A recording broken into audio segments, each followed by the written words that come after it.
विनय office में काम कर रहा होता है, लेकिन ध्यान लगाकर नहीं कर पाता। सारा ध्यान तो घर पर होता है कि पता नहीं अब उसकी वाइफ कैसी होगी। उसका मन आज बिल्कुल भी ऑफिस आने का नहीं था, पर रागनी की जिद के कारण आना पड़ा। उसने कहा कि वो ठीक है, जाओ आप ऑफिस। तभी उसकी माँ का फोन आता है।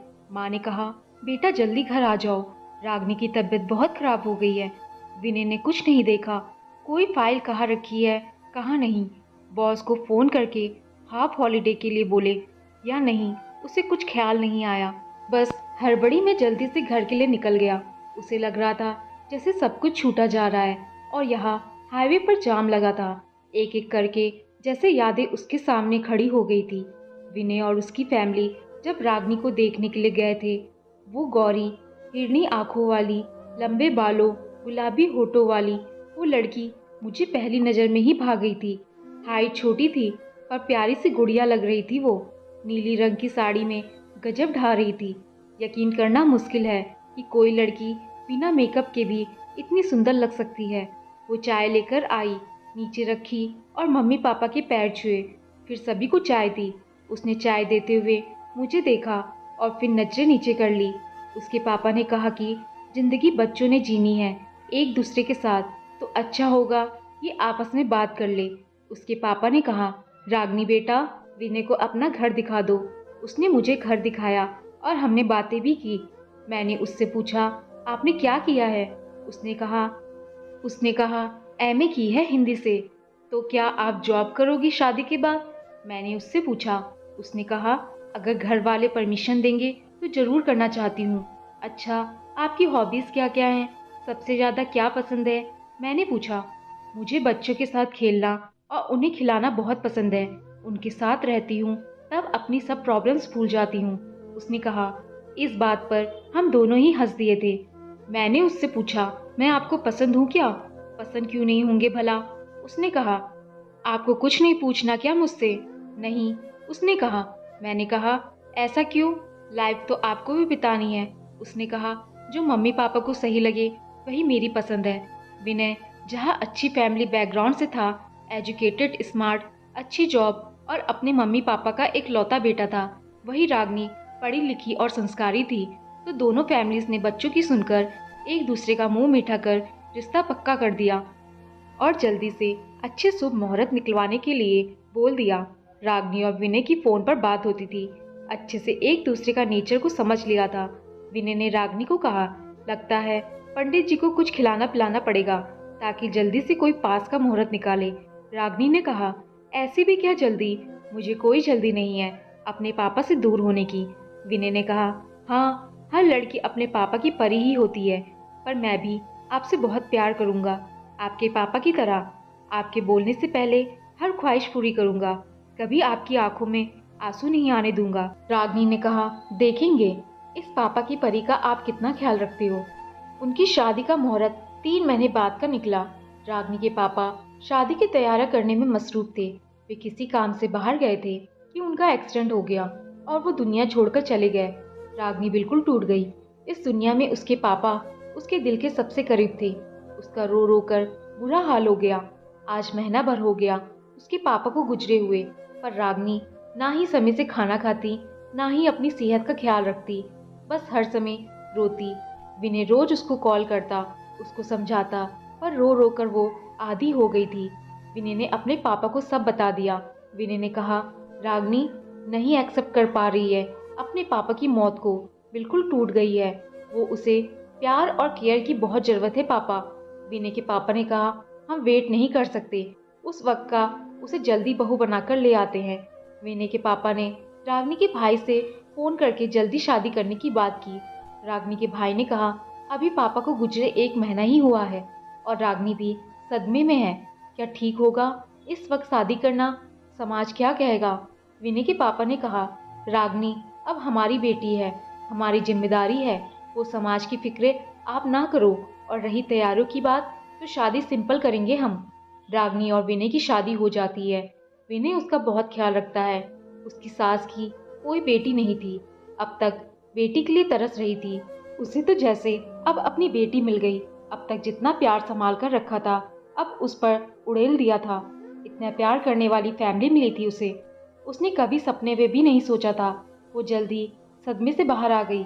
खूब अपने सास ससुर की सेवा करती थी। विनय और उसकी मम्मी हर काम में उसकी हेल्प कराते। हर ख्वाहिश बोलने से पहले पूरी कर देता विनय।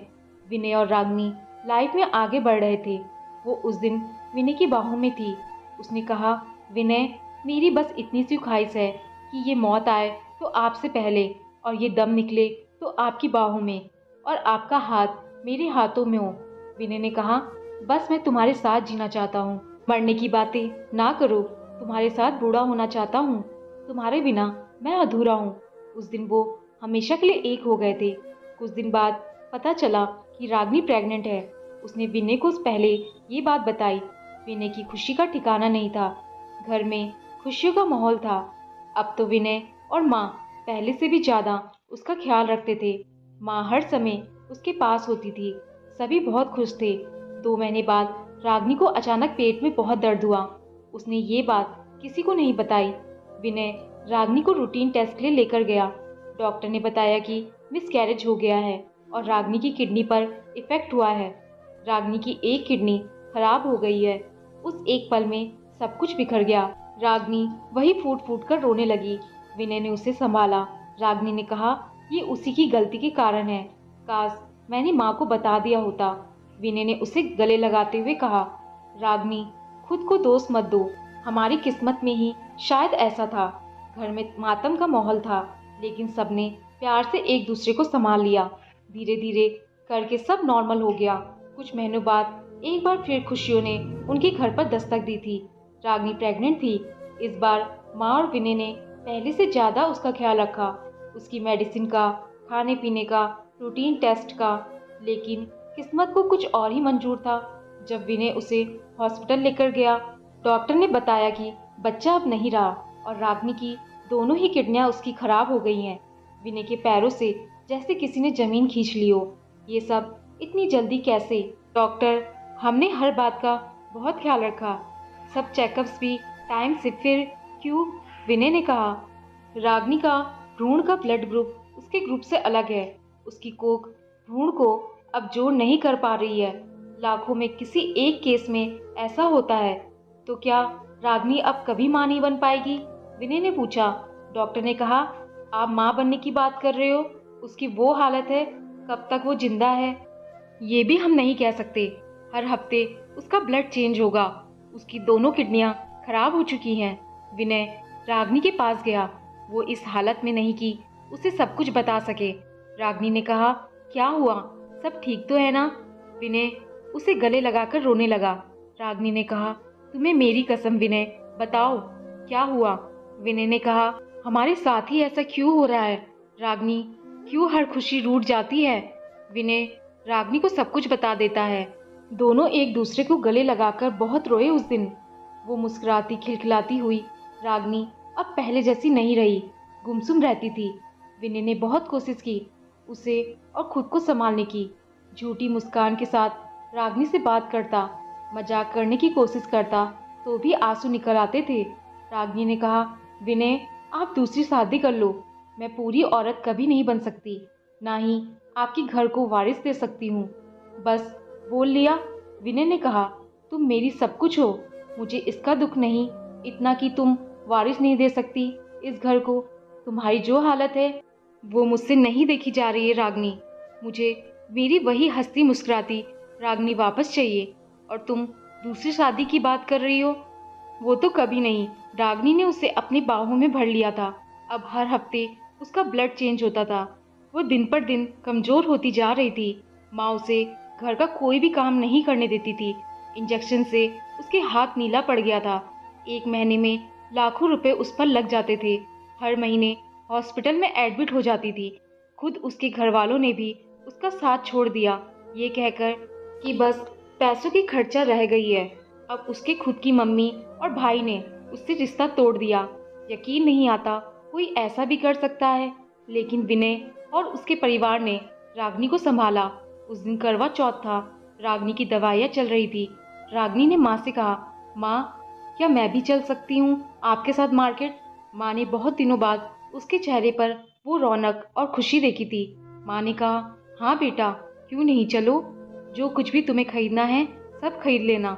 उस दिन रागिनी ने 50,000 का लहंगा और 15,000 का मेकअप किट खरीदा और श्रृंगार का सामान। वो उस दिन खुद मेहंदी और 16 श्रृंगार के साथ तैयार हुई। स्वर्ग की मेनका भी उसके सामने फीकी लगे। उसे शायद होने वाली अनहोनी का पहले ही एहसास हो गया था, इसलिए शायद आखिरी बार विनय के लिए खुद से तैयार हुई थी।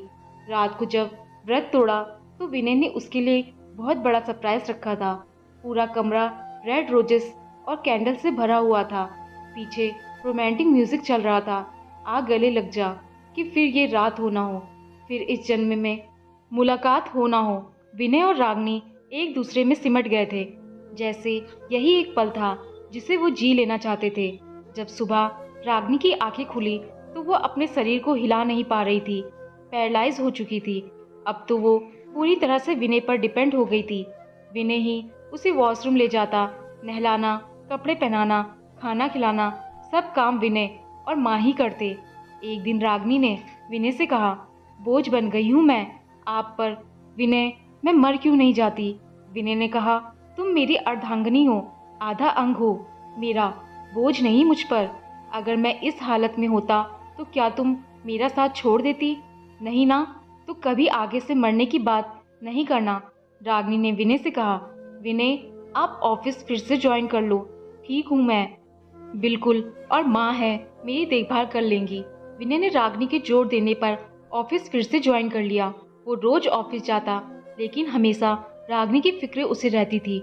ऑफिस से थका हारा घर आता, फिर घर आकर माँ की घर के काम में हेल्प कराता, रागिनी के साथ ज़्यादा से ज़्यादा टाइम स्पेंड करता। ऐसे ही समय निकल रहा था, लेकिन आज उसका ऑफिस जाने का बिल्कुल मन नहीं था। रागिनी ने कहा कि अभी नहीं जाने वाली, वो उसको छोड़कर, तो टेंशन ना लो, प्लीज ऑफिस जाओ। पर माँ की यूँ कॉल करने पर सीधा घर के लिए निकल लिया। उधर रागिनी ने कहा, माँ, आप मेरे भाई और माँ को बुला दो और विनय को बोलो जल्दी आने के लिए, इतना समय नहीं है मेरे पास। माँ ने कहा, बेटा, कुछ नहीं होगा तुम्हें। नहीं माँ, बहुत परेशान कर लिया मैंने आपको, अब जाने दो मुझे। माँ ने रागिनी के भाई को कई बार कॉल किया, पर हर बार उसने काट दिया। यकीन नहीं आता कोई भाई इस तरह से भी रिश्ता तोड़ सकता है कि बहन आखिरी सांस ले रही है, ये तक नहीं कि उसकी आखिरी ख्वाहिश तो पूरी कर दे। रागिनी की आंखों में आंसू थे। वो कह रही थी उसके भाई और माँ को बुला दो। अब उसे सांस लेने में भी तकलीफ हो रही थी। नजर भी दरवाजे की तरफ थी। कब विनय आए। विनय जाम से निकलकर जल्दी घर आ गया। रागिनी का सिर अपनी गोद पर रखा, उसका हाथ अपने हाथों में लिया। उस समय रागिनी की आंखों में आंसू और चेहरे पर मुस्कुराहट थी। बस इतना ही बोल सकी, विनय, और हमेशा के लिए उसकी आंखें बंद हो गई। दोस्तों, आपको कहानी पसंद आई हो तो लाइक, शेयर और कमेंट जरूर करें, और चैनल पर नए आए हैं तो चैनल को सब्सक्राइब करना ना भूलें। धन्यवाद।